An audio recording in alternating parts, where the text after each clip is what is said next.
On va traiter maintenant de la fermeture de boucle, ce qui est un élément essentiel lorsqu'on fait du slam. On a vu que les boucles nous aidaient à réduire l'incertitude. Puis, donc, c'est important de les détecter et de bien les détecter et de ne pas faire d'erreur.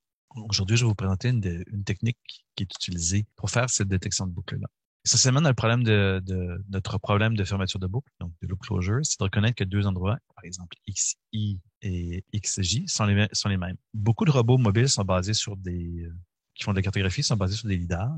Le problème, c'est qu'il faut être capable de vraiment dire, je vous montre deux scans lidar, et vous devez me dire s'ils proviennent du même endroit ou pas. Puis, une des difficultés avec le lidar, c'est que c'est très pauvre en termes de features. C'est très riche en termes d'informations de distance, de métrique. Mais en termes de dire, je vous présente deux scans, puis dites-moi si c'est la même personne, c'est un peu comme si je vous disais, je vous montre deux photos de visage de gens. Est-ce que vous pouvez me dire si c'est la même personne ou pas? C'est relativement facile. Puis maintenant, je dis, OK, maintenant, je vais vous donner une photo en rayon X de leur tête. Ça va être beaucoup plus difficile à matcher parce qu'il y a moins de features, si vous voulez. C'est difficile de reconnaître si c'est la même personne ou pas. Donc, les leaders, c'est un peu ça. C'est un peu pauvre en termes de features. Souvent, les gens vont résoudre le problème de loop closure en utilisant une caméra. Les caméras sont très riches en termes de quantité d'informations. On parle des caméras 2, 3, 4, 5 mégapixels. Et on va donc utiliser des features visuelles pour être capable de venir reconnaître si deux endroits sont les mêmes ou non. Donc, notre problème de reconnaissance de lieu, qui est en fond le même problème que la reconnaissance de fermeture de boucle, c'est de dire, bon, est-ce que les deux photos représentent le même lieu? Donc, vous avez, par exemple, une base de données de photos qui a été prise parce que votre robot s'est promené dans l'environnement. Donc, ces photos-là sont comme à part de votre carte. Vous avez indexé par exemple, vous avez peut-être associé une photo avec un nœud, mais vous n'utilisez pas la photo en tant que telle pour être capable de venir créer les contraintes de Dométrie, par exemple. Donc, ici, je fais l'hypothèse, là, par exemple, j'utilise un lidar pour faire ma cartographie, mais je prends une photo pour juste associer une signature visuelle à un nœud. Puis là, l'idée, c'est de dire, si je vous donne cette photo-là, est-ce que cette photo-là, elle provient d'un endroit qu'on a déjà parcouru? Puis la réponse ici, c'est oui, bon, c'est cette photo-là ici. Mais voyez, notez comment ce n'est pas exactement la même photo. Donc, je peux pas dire, je compare les pixels parce que bien que ici, donc, l'apparence est quand même relativement similaire parce que c'était pris la même journée, donc c'est les mêmes conditions de ciel, d'illumination et d'ensoleillement, mais ça n'a pas été pris exactement dans la même position. Ici, vous voyez, on est plus proche du trottoir qu'ici. Donc, c'est vraiment au niveau des apparences, mais d'un niveau plus haut en termes d'abstraction. Donc, je reconnais par exemple que ici, là, on a le pavillon ici, par exemple, à l'arrière. On reconnaît ici les fenêtres de ce pavillon-là, par exemple. On va dire, là, c'est probablement c'est très proche du même endroit parce que je reconnais les vitres, par exemple, du pavillon ici. Je reconnais aussi que j'ai beaucoup de pelouse avec quelques arbres. Et essentiellement, j'ai beaucoup de pelouse avec quelques arbres, alors que c'est pas le cas, par exemple, pour cette photo ici ou cette photo-là, par exemple. Donc, c'est le genre de problème qu'on va vouloir résoudre pour faire de la reconnaissance de lieu, pour former nos boucles. Et le problème, par contre, d'utiliser des caméras, c'est bien qu'elles soient très riches en termes d'apparence. On va utiliser à beaucoup de variabilité au niveau de l'apparence d'une scène. Par exemple, dépendant de l'heure de la journée à laquelle je prends la photo, les ombrages ne seront pas au même endroit, puis l'éclairage ne sera pas le même. La météo va influencer l'apparence. La saison aussi, hein, si j'ai des arbres, je vais avoir des feuilles. Si j'ai des arbres avec des feuilles, les feuilles vont être présentes à l'été, vont être absentes à l'hiver. La végétation aussi, elle va changer, elle va pousser, les feuilles, comme on disait, vont tomber. Pour la saison, il y a aussi la présence de neige ou l'absence de neige. Construction, est-ce que j'ai est-ce que j'ai des échafaudages devant les fenêtres, du ventri qui bloque les fenêtres, par exemple?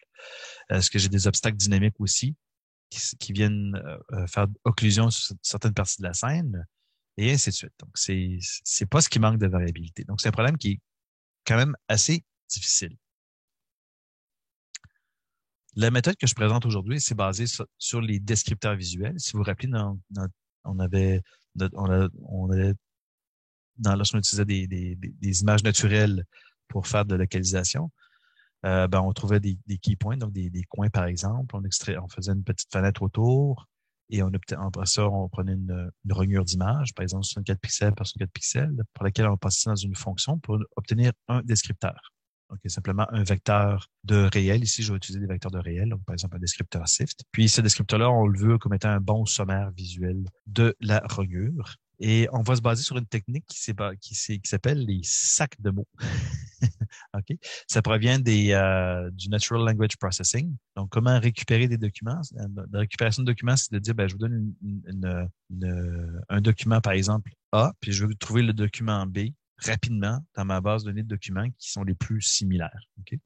Donc, on va utiliser des sacs de mots. Essentiellement, ce qu'on va découper notre image en rognures. Puis les rognures, on peut leur associer un descripteur, ça on l'a déjà vu. Mais là, ce qu'on va faire, c'est qu'on va venir ce qu'on appelle discrétiser, c'est qu'au lieu d'utiliser des réels, on va utiliser simplement des mots visuels. Puis on va dire, ben, ça va être mon sac de mots. On dit un sac de mots parce que ça veut dire, peu importe où le mot se situe dans le sac, ben, on va compter le nombre on va faire des comptages de mots pour être capable de venir retrouver un document. Donc, qu'est-ce qu'un mot visuel? Parce que c'est pas évident le concept de mot visuel. Comme je dis, ça va être une discrétisation des features. Donc, normalement, disons que j'ai un features à 2 dimensions, donc des réels, donc dimension 1, dimension 2. Ce qu'on va se rendre compte, lorsque vous prenez des images naturelles et que vous commencez à mettre chaque point ici, ça va représenter une rognure et son descripteur dans l'espace des dimensions, là. L'espace des descripteurs, pardon. Ce qu'on se rend compte, c'est que c'est l'univers là, dans les photos là, réelles. Là, on va pas avoir une distribution uniforme des features dans l'espace des features. On va avoir tendance à retrouver des agglomérations. Par exemple, tout ce qui est feuillage, ben, ils vont avoir tendance à générer des descripteurs qui ont à peu près toute la même apparence parce que s'il va y avoir beaucoup de gradients, par exemple, très fins parce que les feuilles sont fines. Dès qu'on a des clôtures avec des barreaux verticaux, par exemple, ben, ça va générer certaines catégories de features. Donc, on va tendance à se retrouver un autre amalgame, par exemple, de descripteurs qui sont souvent extraits de clôtures. On va retrouver des coins de fenêtres, par exemple, aussi. Ben, là, ce qui va arriver, on va se rendre compte, ben là, il y a un paquet de descripteurs qui, lorsqu'ils sont extraits dans les coins de fenêtres, ben, ils ont tendance à être distribués dans certains endroits à l'espace des descripteurs. Et ce qu'on va vouloir dire, ben, dans le fond, un mot visuel, ça va venir vouloir dire, ben, capturer ce fait que on va avoir des agglomérations de features dans les images naturelles. Donc, la discrétisation se fait en disant, bon, je vais prendre un algorithme de clustering standard, par exemple comme K-means, puis je vais trouver justement où sont ces groupes, ces clusters-là dans l'espace des descripteurs. Et ça va comme sans vraiment complètement donner un sens sémantique, mais comme je vous disais tout à l'heure, je parlais d'exemples de points de fenêtre ou de feuillage, de clôture. Ce que ça va venir capturer un peu, c'est ça, c'est de dire, ben, cette rognure-là contient probablement quelque chose qui est une clôture ou un coin de fenêtre, et ainsi de suite. Donc, ça va donner comme un sens, si vous voulez, un peu plus haut niveau qu'un descripteur lui-même, avec des valeurs réelles. Donc, vous voyez ici, par exemple, j'aurais 4 clusters que j'ai retrouvés dans mon environnement. Et là, essentiellement, je vais leur attribuer un numéro. Cluster 1, 2, 3, 4. Donc ça correspondra au mot visuel 1, au mot visuel 2, au mot visuel 3 et au 4. Donc lorsque je viens calculer le bag of word d'une image, je vais prendre mon petit marqueur ici. Là, je vais prendre un marqueur rouge. Disons que j'aurais un descripteur qui arrive ici, un qui arrive ici, un qui arrive là, un qui arrive là, un qui arrive ici, un qui arrive là. Donc, je dirais, je vais commencer par faire l'association entre mon descripteur et un mot visuel. Puis c'est pas compliqué, c'est une association de plus proche voisin. Donc, clairement, lui et ces 2 descripteurs-là appartiennent au mot visuel 1. Ici, celui-là, il appartiendrait au mot visuel 2. Celui-ci est le plus proche, ben, c'est le 3. Et celui-ci, c'est 4. Donc, au final, je dirais, mon image de mon lieu contient 2 mots visuels 1, un mot visuel 2, un mot visuel 3 et 2 mots visuels 4. Et c'est ce que je conserverais en mémoire. Donc là, ici, est évacué à ce stade-ci le concept de l'endroit où se situe dans l'image mon mot visuel. C'est vraiment de dire, sans égard à la position du mot visuel dans l'image, voici le nombre de mots visuels que j'ai dans mon image. Aussi, je ne tiens pas compte, est-ce que mon mot visuel, par exemple, ici, était très proche de ma distribution ou était un peu loin? On va dire non, ces 2 mots-là, ces 2 descripteurs-là, on va simplement les associer au mot visuel 4. Donc, on perd beaucoup d'informations en termes d'ordre. Mais c'est pas grave, on va gagner en termes de rapidité à laquelle on peut retrouver les images. Donc, comme j'ai illustré précédemment, hein, vous voyez ici, par exemple, ce coin-là de fenêtre ici tomberait dans ce cluster-là. Ici, ça tomberait ici. L'autre ici tomberait là, et ainsi de suite. Donc, en bout de ligne, on calcule nos descripteurs de même, on les trouve, on les met dans l'espace des descripteurs. Et après ça, On vient calculer notre bag of words. Donc, vous voyez ici, comme j'avais fait tout à l'heure, pour le mot 1, j'ai un mot visuel. Pour le mot 2, j'ai 3 mots visuels. Pour le mot 3, j'en ai 2. Et pour le mot 4, j'en ai 2. Et c'est vraiment ça ici, notre description maintenant de l'image. Ça devient 1, 3, 2, 2.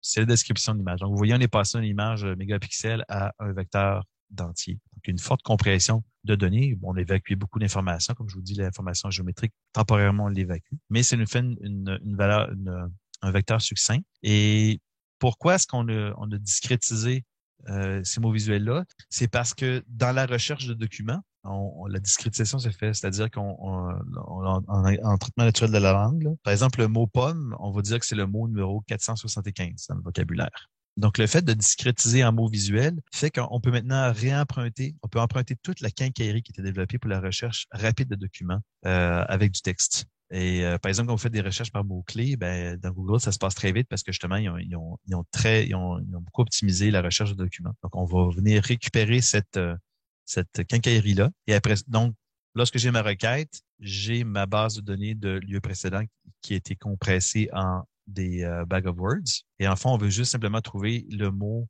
la requête qui est la plus proche. Donc, vous voyez ici, j'ai 1, 3, 2, 2. Alors ici, j'ai 1, 3, 3, 2.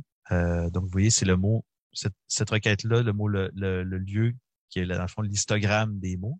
On peut voir ça comme dans Instagram, non? C'est celui-ci qui est le plus proche. Donc, vous voyez, et ça, on peut faire ça très rapidement. Je passe quand même assez vite sur les détails de comment est-ce qu'on fait ça rapidement, mais l'idée, c'est qu'on peut le retrouver rapidement. Donc, je peux dire, j'ai probablement ce lieu-là et celui-là sont probablement les mêmes. Et ça utilise des techniques qui s'appellent les index inversés. Si vous êtes curieux, là, ça se fait très, très rapidement, la recherche de documents de cette façon-là. J'avais dit qu'on avait évacué l'information géométrique, ben, un peu comme on voulait faire des vérifications géométriques lorsqu'on faisait de l'appariement de descripteurs il y a quelques semaines. Là. On peut faire la même chose ici pour vérifier que deux lieux sont les mêmes. Premièrement, rapidement, on se trouve une liste potentielle de matchs en comparant les bag of words. Puis après ça, là, on peut se permettre de faire des vérifications géométriques plus précises. Hein, si vous vous rappelez, la vérification géométrique, c'est-à-dire, ben, j'ai des plus proches voisins de un à l'autre ici. Puis après ça, je vais regarder voir est-ce que les voisins de ce feature-là sont aussi des voisins dans l'autre image. Et en faisant cette vérification-là géométrique, ben là, je gagne en robustesse en termes de est-ce que deux lieux sont les mêmes ou pas. Aussi, on peut s'inspirer encore là du traitement naturel de la langue, là, qui avait des techniques qui s'appellent le IDF, là, pour tenir compte du nombre d'images dans lesquelles un mot apparaît. Donc, c'est le Inverse Document Frequency. Donc, ça veut dire qu'un mot qui n'apparaît pas souvent ou qui apparaît dans peu d'images, c'est probablement un mot qui est très important et très informatif parce qu'il est relativement unique dans ma base de données. Donc, lui, on va tendance à vouloir le pondérer très élevé. Donc, si un mot apparaît dans 50% des images, donc on voit ici là, 1 divisé par 0.5, donc on lui donne peut-être un poids de 2. Alors que si un mot apparaît dans seulement 1% des images, ben, vous voyez comment on va beaucoup le pondérer. Parce que ça, c'est un mot qui est informatif, il est très unique. Donc, c'est une autre façon aussi de venir, dans ce cas-ci, on reste dans le cadre du traitement naturel de la langue, là, mais ça nous permet d'accélérer la recherche. Pas d'accélérer, mais de bien cibler la recherche de documents. Simplement à partir des mots visuels. Et après ça, on pourrait, par exemple, faire la vérification géométrique.